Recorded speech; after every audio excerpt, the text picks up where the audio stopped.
Only గొడవ ఆ చర్చలు కూడా దేనికి సంబంధించి మాకు ఎంత కాంపెన్సేషన్ ఉంటే మాకు ఎటువంటి దానివల్ల దానివల్ల గౌరవ మంత్రి నారాయణ గారి ఆధ్వర్యంలో చాలా సానుకూలంగా సాగింది అది. పరిస్థితులు ఏమైనప్పటికీ 19-24 మధ్యలో ప్రభుత్వం రాలేకపోయింది. ఆ రోజునున్న ఆ ప్రభుత్వం రాలేకపోయింది.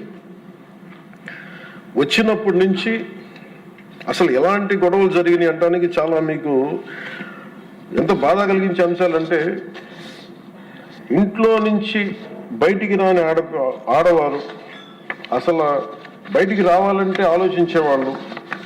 అలాంటి ఆడపడుచుల మీద కష్టం, శారీరక శ్రమ తప్ప వాళ్ళ ఒంటి మీద వాళ్ళ శారీరక శ్రమ తప్ప ఇంకేమీ తెలియని వాళ్ళు వీళ్ళందరూ ఇష్టంతో పొలాలు ఇస్తే ఈరోజు ఇక్కడ రాజధాని లేదు, ఇక్కడ ఉండదు అనే ఒక గత వైసీపీ ప్రభుత్వం చేసిన దీనికి నాకు జనసేన పార్టీ కార్యాలయానికి వచ్చి ఆడపడుచులు ఎలా దెబ్బలు కొట్టారు, పోలీసులు ఎలా కొట్టారు అనేది నాకు ఇది వివరించే దృశ్యాలు అధ్యక్ష.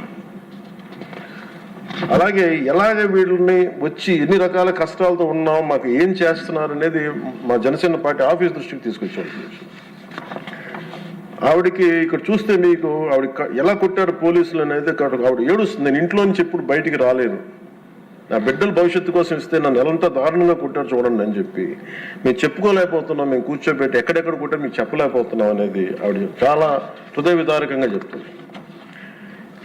ఈయన పాపం పనిచేసుకున్న రైతే, ఆయన మాకు ఎందుకు కాంపెన్సేషన్ ఇవ్వట్లేదు అని అమరావతి గురించి ఎందుకు మీరు కంటిన్యూ చేయారంటే ఆయన మీద దాడి చేసి రిపీటెడ్గా ఆయన కొట్టింది ఆయన చూపిస్తున్నారు. ఇదే చూస్తే ఇక్కడ ఈ ఆడపడుచున్నాడు.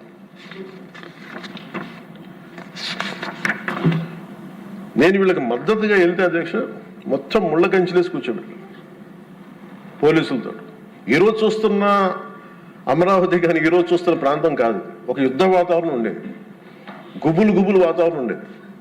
చట్టసభలోనే ఇందాక లోకేష్ గారు చెప్తున్నట్టుగా చట్టసభలోనే దాడులు చేసే పరిస్థితిలో ఉన్నప్పుడు, ఇంకా బయట శాసనసభ్యులకే రక్షణ లేనప్పుడు, ప్రతిపక్ష నాయకులుగా ఉన్న చంద్రబాబు గారికి రక్షణ లేనప్పుడు, ఇంకా సగటు రైతుకి ఏ రక్షణ ఉంటుందో మీరు ఊహించుకోగలరు.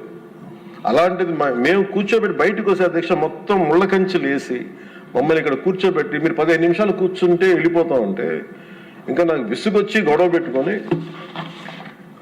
మీరు వదిలితే వదలండి, లేదంటే మీరు కంచెల నుంచి ఒళ్ళు చిరిగిపోయినా ముందుకెళ్తామని చెప్పి ఆ పొలాల మధ్యలో నుంచి వెళ్తే అప్పుడు కూర్చోబెట్టి గొడవ పెట్టుకుంటే పోలీసులు వెళ్తే వాళ్ళందరూ చెప్పుకున్న బాధ అధ్యక్ష, వాళ్ళ ఏడుపుల అధ్యక్ష, పాపం ఈ రైతులు కన్నీళ్ళు.